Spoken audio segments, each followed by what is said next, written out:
Didn't get the job? Here's how top candidates bounce back stronger and land better offers, all without starting from scratch. I spent over a decade in data analytics at a Fortune 5 company, sitting on final hiring decisions, reviewing resumes, interviewing candidates, seeing who makes it and who barely misses.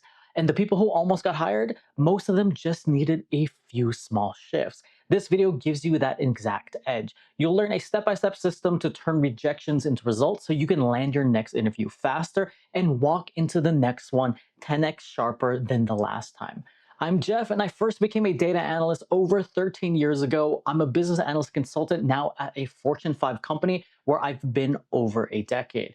But more importantly, I've failed, I've been ghosted, I've been told more times than you think, and I've learned how to overcome those moments to get even better and to get where I'm at. So if you're tired of sending out a bunch of resumes, getting ghosted, this channel is built to fix that. I break down how to actually get interviews, impress hiring managers, and land the job offer. So if you want to keep not guessing and not wasting time, hit that subscribe button now, because I'm here to help you every step of the way. Now, when most people get rejected, they're either going to get discouraged or they just keep applying blindly without actually looking at what happened. So what top performers do better and do instead is they refine through iteration and improve so that they're a better candidate next time. And that's exactly the framework we're going to be implementing today, the refine framework. The first R is going to be rewatch the tape. There's strong evidence that practicing interviews on video, then critiquing your performance boosts success. This technique boosts self-awareness. Watching yourself on camera also shows you your nervous tics. I know from just editing all my YouTube videos and then also podcasting from back in the day, I would hear all my audio tics, I would hear all my nervous tics, and then those would be things I would actively work on to become a better speaker. There are other things that you'll be able to fix, filler words, poor body language, that you wouldn't notice otherwise. In fact, research on deliberate practice shows that immediate feedback is critical for improvement. One study also shows that public speaking found students who reviewed their videos found of their performances improved their speaking scores by 10 to 15% more than those who practiced without that feedback. This also applies to your job interviews. Career coaches often cite that candidates who do at least one recorded mock interview feel more confident and perform better in real interviews, as reflected by higher interview ratings. This brings us to E, extract the weakest link. Here you're going to identify and fix the stage or the skill that is keeping you from moving forward and that's failing you in the process. So the hiring and the application stage has the biggest drop off. The average corporate job posting attracts about 250 plus resumes, yet only 4 to 6, which is about 2%, get called in for an interview. This means 98% of applicants are getting filtered out early and often by the ATS algorithms auto-screening resumes. In fact, 75% of resumes are rejected by these ATS systems before a human ever sees them. For those who passed the initial screening, the technical interview is now another common drop-off. Studies indicate that only about 20 to 30% of candidates pass technical rounds. For example, one hiring study found that 8 out of 10 candidates were unable to clear a basic SQL test for an entry data role. So I have a funny story here. There was one job that I got referred to by a friend inside the company. It was one of my old managers into this technical role. This is before I started taking classes on SQL to understand SQL at a deep level. And to be honest, I was already at an intermediate level at this point, but it was only through using SQL by building it on Access. But I could read it, I could build it, and I just needed Access to help me. But I did not understand the fundamentals or how to answer these technical questions. So when I got onto this interview, even though I asked all the behavioral questions right, even though I had the great experience, they were asking about me about T-SQL, and I did not know what that meant. And I just told them that I only do SQL through Access. And then that's where the point of the interview where he lost interest. And then I could tell that's exactly where I got cut. If I had just prepared for this technical side of the interview, I would have got that interview looking back on it. So that's why I laughed to myself, because this is exactly what happened to me and was one of the places where I got filtered out a long time ago. Also, in the 2020 survey of hiring managers, over half said missing key technical skills like Python, SQL was the top reason they rejected a candidate. Good news is if you fix that one weak skill, you can dramatically improve your odds. SQL in particular is one that is used a lot, and is around 70% of the data job entries right now need a SQL proficiency as a requirement. Now that brings us to F, which is find the pattern. Here, you're going to take a step back and analyze your job hunt data for patterns. So an example of this is if you're getting ghosted by employers, this has unfortunately become something that's common, and it often happens at specific stages. So you want to analyze the step before and then the step right before that to get a better idea of where you might be lacking and why you're getting ghosted or not making it to the next round. So from here also, if you notice that 80% of your rejections happen right after the technical test, that's a pattern telling you to improve your test performance. So maybe through a simple spreadsheet, you can just track your applications and then pinpoint the failure points, the places where you're not making it to, and then address them as they become trends and patterns, rather than just blindly repeating the same approach and wasting those interviews. Next is I, invest in the right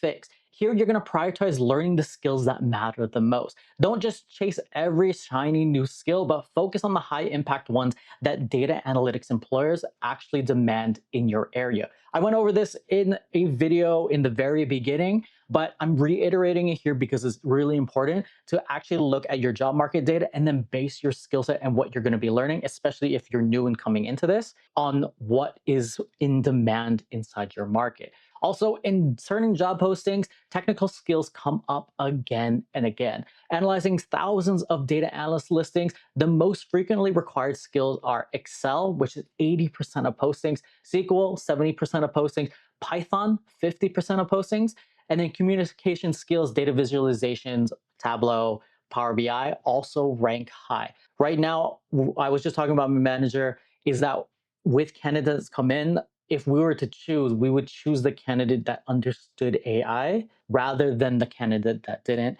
if all things were equal. And even if all things weren't equal, but they knew how to use AI to learn faster, the candidate that knew AI would be able to outpace the other candidate who's choosing not to keep up with the times. So that was a recent conversation I had with my boss recently on my one-on-one. So that's something to keep in mind. The thing to note here, though, is the key is to distinguish the core requirements from just the buzzwords. Yes, being savvy in AI is a plus and will become much more expected. 31% of job descriptions now for analytic roles mention some type of machine learning or AI skills, even if it's just a nice to have or a plus. That is going to be increasing, in my opinion. But employers still want to primarily hire for the proven fundamentals in SQL, Python, Excel, statistics if needed, and also business insights and business knowledge. So if one of those skills is holding you back, that's where I recommend being intentional with your learning platforms. Personally, I recommend DataCamp, not just because it's packed with Python, SQL, Excel, AI tools in one place, but it's also designed for job-focused learning and not just theory. So whether you're building from scratch or leveling up a weak spot, it's one of the few platforms that I trust for career switchers and aspiring analysts and even existing analysts who want to upskill currently. You can try it completely free to see if it's a right fit for you. Start with their AI fundamentals to track and quickly understand AI fundamentals and concepts, or you can jump into SQL Career Path if that's your weakest link. Click the link in the description below if you're serious about building your edge, and that's where I'd start. Next, this brings us to N, which is network for intel. Here, you want to leverage networking to get inside information and opportunities. It's often said that the majority of jobs are found through networking, and it's easier to get a job through networking. Various surveys, LinkedIn, JobVite have found that 70 to 85% of jobs are landed via personal connections or referrals, not through cold application. In one study, referrals made up of only 7% of applications, but 40% of all hires, according to a JobVite recruiting survey. This shows how much higher chances are with an internal recommendation. Networking is also critical intel as well. For example, a casual chat with someone who works on the inside might alert you to what the company values, that they value SQL with this type of business knowledge and like maybe this niche tool that will make it so that you, when you go into an interview, it'll be a better technical fit. And then also they can explain to you the cultural fit. Also, it's worth noting that networking for the sake of feedback and future opportunities when you don't make it to the next round is a great way to open the door for future opportunities and just to expand your network from scratch. Also, hiring managers do notice in one HR survey, 80% said a thank you email influenced their decision, either confirming their candidate's interest or tipping a close call in their favor. While you may not always get the job in this time, a connection can lead to future chances. Which brings us to the last step. Step E, experiment and re enter. You want to treat your job search as an iterative process where you get to learn and try again rather than seeing rejection as a dead end and viewing it as just a data point in an ongoing experiment. Psychological research on having a growth mindset, basically where your skills are not fixed and your skills can be improved over time with work. When you have this mindset, it shows that these people who believe that it can be improved tend to bounce back faster and achieve more. This also applies to job hunting. In a study of the Journal of Vocational Behavior, found that job seekers who proactively learn from each rejection, reflecting on their feedback, refining their strategy, found new jobs 30% faster on average compared to those who did not. Every application, every interview, every rejection is a chance to gather insight. Maybe you don't realize that you need to brush up on a certain skill or that your answers need work. Act on it, and then your next attempt will be stronger. Also, employers are open to rehiring and reconsidering candidates who show improvement. In one survey of recruiters, 67% said they hired a candidate who reapplied later after being rejected because the candidate gained additional skills and experience. The idea of continuous improvement really pays off over time. Even small gains compound. For example, for each time that you interview, you improve some aspect of your performance by, say, 10%. Those incremental gains add up into a big difference. For those of you who've read James Clear's book, which has illustrated the 1% better every day, which leads to 37 times better over 1 year due to compounding effects. That said, while you won't have 365 interviews in a year, the principle still stands. Consistent and modest improvement beats one-time leaps. So experiment with your approach, tweak your resume, try a new interview response strategy, learn a new skill, and then re-enter the arena. Each cycle, you'll come back sharper and stronger, and over time, those iterative 10 to 20% gains, even 1% gains, increases your capabilities and your approach and will make you drastically and more competitive as a candidate. Keep improving. Don't take yourself out of the race. This is a marathon, and at times it's very painful. But if you can stay in the race, you can make it to the finish line. Once you're on the other side, it's worth every step that it took to get there. And yeah, if you ask me again, I'd go through it all over again if I had to start over. And if I could do it, a non technical student with a below C average that didn't have any work experience in one of the worst job markets, then you can do it as well. You just have to keep going.